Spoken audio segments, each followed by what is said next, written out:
Buongiorno a tutti! Today I want to cover an extremely common mistake I see students make all the time that takes just a few minutes to correct, solo pochi minuti, but that's going to immediately take your Italian to the next level.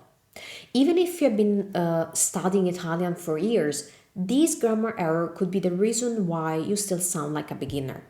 And if you are a beginner, learning these right from the start will make your learning much more effective and rewarding. As always, don't forget to let me know in the comments if you were also making this mistake. Stavi facendo anche tu questo errore? Nessun problema, no problem, not anymore. Ok, iniziamo, let's begin. So let me start with a question for you. How would you say I've lived here for 20 years in italiano? Ok, pensaci. Io aspetto. Think about that. I'm going to wait for you. Ok, come si dice I've lived here for 20 years? Now, chances are you probably said or thought this.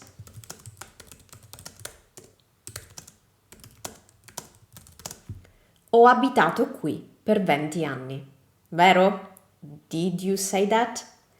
Well, that's unfortunately wrong. Now, this is perhaps the most common mistake I see students make because this is a direct translation mistake and it depends on an incomplete knowledge of how we use tenses in Italian, which is as important, if not more, than learning their conjugations. So usually students focus, or even books focus on teaching you the conjugation of a tense, but not as much on teaching you the usage of that tense, which may be very different from English, like in this case. So let me explain this. When you talk about an action that started in the past and continues in the present, like living in a house for 20 years, you started living there in the past, 20 years ago, but you're still living there right now. When you have these kind of situations of action that start in the past and continue in the present, in English, you use the present perfect tense or the present perfect continuous. So you say, I've lived here for 20 years, or I have been living here for 20 years. So your brain, what does it want to do? Well, it wants to do something that's very similar in Italian because that's easier.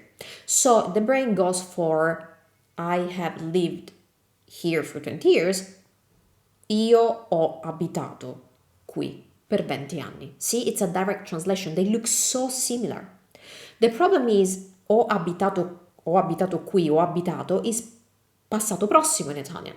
And passato prossimo is never used that way in Italian. Ever.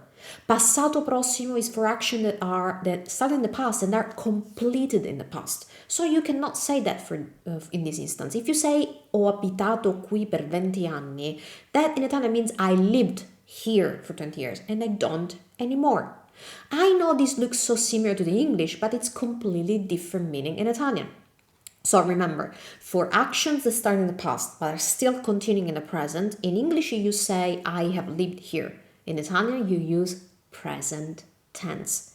So the correct answer to that would be,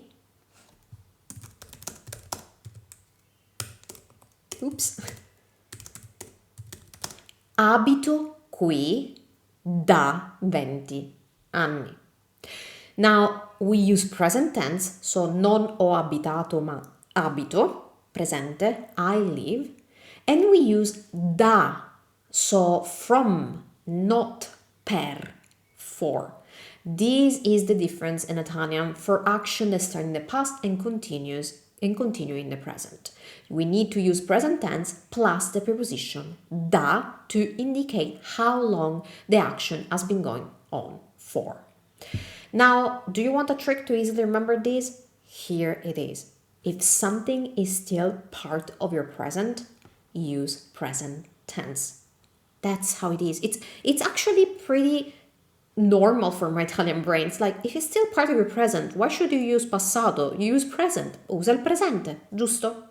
This is my trick that I've been using with students for years so that they never forget. So if it's still part of your present, use present. Are you still living in that house? Then Abito in questa casa da 20 anni. Are you still learning Italian? Then how would you say I've been learning Italian for 1 year? If you're still learning it, how would you say that?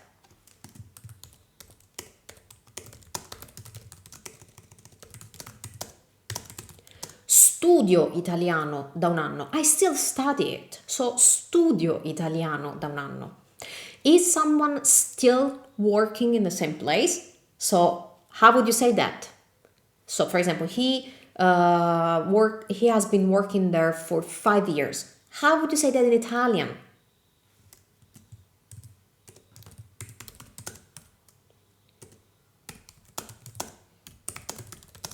Lavora lì da 5 anni. So remember, please remember this. This is a very quick trick if you focus it. In Italian we use present tense, never passato prossimo, for actions that start in the past are continuing in the present. So they're not concluded, they're still going on in the present. Remember, if it's still part of your present, use present tense. Va bene? Perfetto. Now, remember that you can easily review these with the PDF that I prepared for you. So that's meant to accompany this video and help you in your review and learning, because we don't learn these kind of topics just by being exposed to them once. They require thinking about them, reviewing them, and especially using them. So please take advantage of the PDF I prepared for you and download it using the link in the description below this video. Okay, now I want to quickly address another related mistake to this topic, which is remembering to use present tense, because I've drilled that in your brain, right? So if it's still part of your present, use present. But another important aspect, as important, is using the preposition da. Don't forget to couple present tense with the preposition da. Why? Because if you use present tense, but then you couple that with the preposition per, you change the meaning of the sentence. Let me give you this example. Let's suppose you want to say, I've been studying Italian for 3 months. Now, you need to use the present tense, giusto? Quindi studio italiano. Now, if you say per 3 mesi, so you go with the direct translation from English, that would mean I'm going to study Italian for 3 months. Because another way we use present tense differently than English is that we can use present tense for the future. But that's for another video if you want it. So for now, take my word for that. That in Italian would mean I'm going to study Italian for 3 months. So it's an action that's going to happen. It's a future action. That does not mean you have been studying Italian for 3 months. Va bene? So remember, we need to couple these in this usage with the preposition da. Oops. Studio italiano da 3 mesi. That means I've been studying Italian for 3 months. Va bene? So remember, present tense presente più da plus da for action or events that are still part of your present. Always use present. Now, this is a super common mistake, but this is a crucial difference between English and Italian that's usually not highlighted enough in teachings. But by fixing this, you will instantly sound more sophisticated and advanced in your Italian conversations. And again, what's the best way to remember this? Of course, if you're not new to my channel, you probably know my answer. Pratica, pratica, pratica. Practice, practice, practice. That's the only way to actually absorb something and making it your own. So next time you speak Italian, pay attention to this point and you will immediately sound more natural and fluent. If you found this lesson helpful, please give it a thumbs up and subscribe and leave a comment. I really appreciate your support and it really helps me make more helpful videos for you all. Ci vediamo al prossimo video. See you in the next video. Ciao ciao!